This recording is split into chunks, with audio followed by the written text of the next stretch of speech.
dal leen ak jàmm mbokk internet yi safoo di seetaan Buzz M TV cant ak ngërëm ñeen na leen si topp bi ngeen di topp seen bi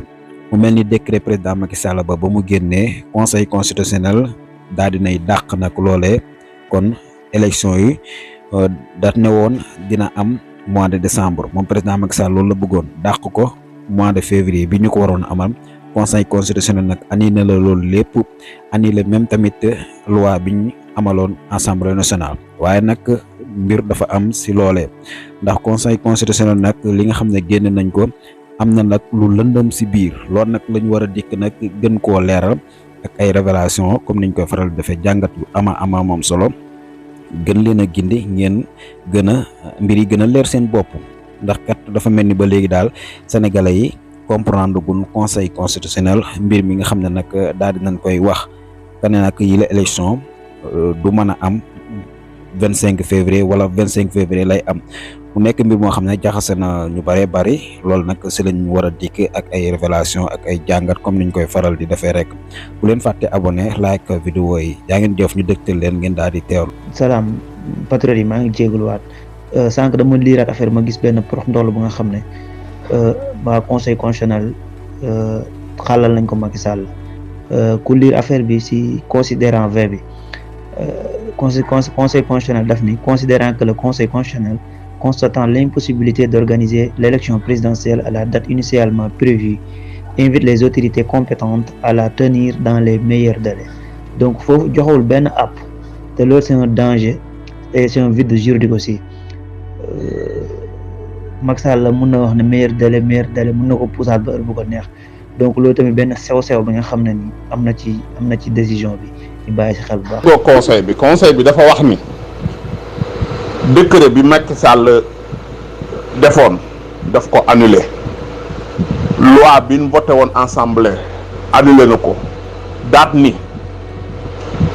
diggante fii ak le 2 mars Macky Sall mënu koo romb ndax dootul légitime kon diggante boobu élection dafa war a am léegi nag moom na xool ak administration ban date ci diggante fii ak 2 mars lay organiser élection yi conseil constitutionnel bi waxul ci li nga xamante ni nii décidé woon na ko ci 20 candidats ba noppi waxu ci loolu c'est déjà fini acté candidats yooyu ñooy dem élection léegi ñoom ñoo war a xoolaat ak administration bi ak Macky Sall la ñu xool ban jour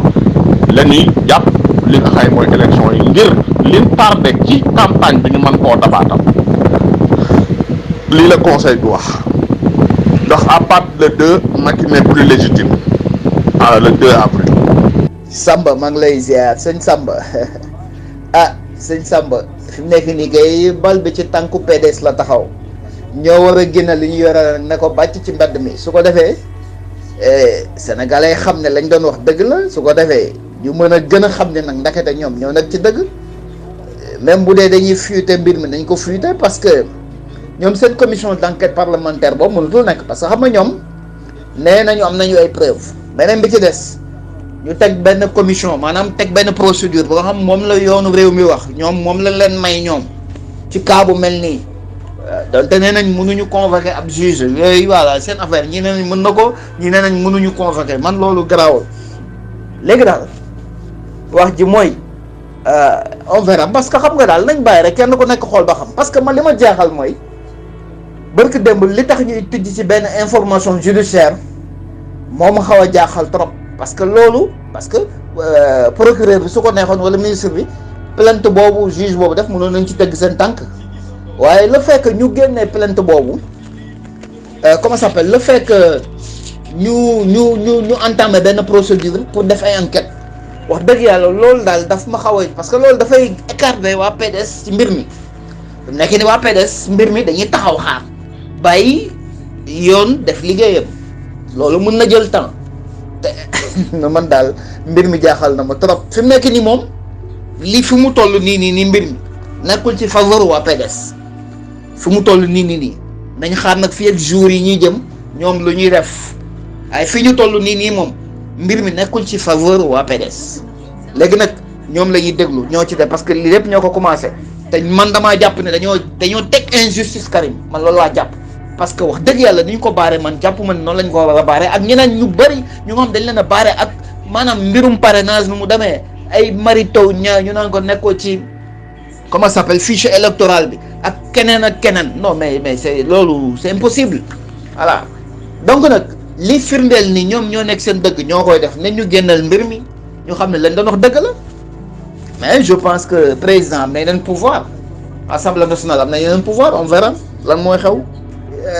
la ma daan wax ci groupe rek moom mooy nekk di feeñ yàgg naa wax fii ñu bëri ñu nekk fii di ruux Macky di ko jéem a dugal ci yenn yi ci xeex ak xuloo te xeex beeg xuloo bi ñoo ko créé indi seenum nit ñu ñëw indi fi waxu viol indi fi ay waxu yu kenn xamul sosol nit ñi indi fi ay problème dëkk bi lakk fi ñooñu ba léegi ñoo nekk naan Macky jàppal tëjal dóoral même nit ñooñu ñoo fi nekk di continuer di wax loolu te ñooñu ñoo yàqal Macky plus que muy gën a yàqu Macky di gën a bàyyi loolu moo leen gën a arrangé su ko defee ñoom ñu nekk ci ginnaaw di xam nga voilà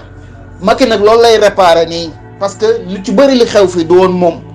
balaa moo dem nag dina ko réglé waaye li ma la yàgg a wax rek fii ñu bëri ñu doon nekk fii di indi ay problème waa kër Amadou Ba mooy ñi nekk fii di sànni xeer rek naan bàyyi nañu ñooñu bu ñu bàyyee Macky li mu koy wàññi président Idrissa Seck bu mu nee day dugg ci gouvernement bi am nañu bokk parti réew mi dañ ñoon dañ koy bàyyi waaye am na ñoom bàyyi wuñu ko voilà ñi ko gëm dëgg bàyyi wuñu ko loolu politique nii la mën a doxee nii la mës di doxee Sonko ba mu nee dem nay sut bote am nañu ko bàyyi am nañu ko bàyyiwul politique u Sénégal nii la mës di doxee Karim Wade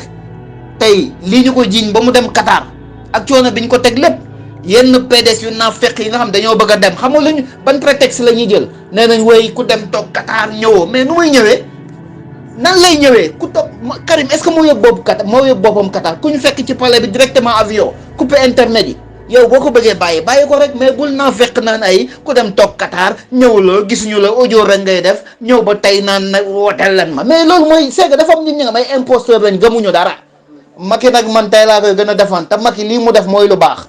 voilà nañu juboo la ñëpp bàyyi ñëpp nekk seen jàmm ñu am ni seen ñëpp ñu fàtte problème yi fi xewoon yëpp voilà man daal loolu laay wax su loolu mënta nekk nañu génn prisonnier yëpp ñu war a bokk ñu def ay élection mu dem yoonam bàyyi leen ak seen réew. waaw mais déedéet kay xanaa kay déedéet kay waaw mais kii du sama copain Mouhamed Ndiaye Mouhamed Ndiaye yow yaay sànni ay xeer Alaaji Macky Sall bu baax mi ah Mouhamed Ndiaye de bu demee bay sànni xeer Alaaji Macky Sall bu baax mi nag wax dëgg yàlla ah yee waaye ana seen gaaña activiste républicain yi ana ñu naka lañ gisee li Macky def Macky bàyyi na prisonniers yi de waaye yéen daal yéen da ngeen a yem nit ñi quoi mais soo xëy guerre boo gis ci table lay jeexee ah xale yi jàppoon nañ leen kay wax dëgg yàlla kenn jugé wu leen ba léegi nag wax dëgg même bu ñu leen jugé woon sax ci manifestation te dinañ seen pen dañ leen war a bàyyi ñu génn nag ah yéen daal man daal gaa ñi jeexal nañ gën ah ñii tamit dañoo war a réew mi da leen a soxla yow tubaab bi fii sooy barki démb si les zones yi lakk nañ fi dëkk bi lakk yu métti ñañ ci jàppoon yàgguñ ci kaso am na ñoom sax garde à vue lañ bañ jógee ci garde lañ leen bàyyi ñenn ñi peine yi ay 1 mois la wala mais ñii dañ yàgg ci kaso bi dëgg yàlla Macky bu leen bàyyi da leen war a bàyyi c'est que Macky patriote la Macky nitu jàmm la ay nit a ko dugal ci lii lépp léegi ñi ko dugal ci loolu ñoo bëgg a continuer naan ay xeex ak bul bàyyi yeeg ay bul am nis ak yéen sama teen dal leen Macky li muy def xam na ko Macky balaa moo dem réew mi dina ko régler voilà fexe ñëpp jéggalante ñu fàtte lépp ah bàyyi leen fayonte bi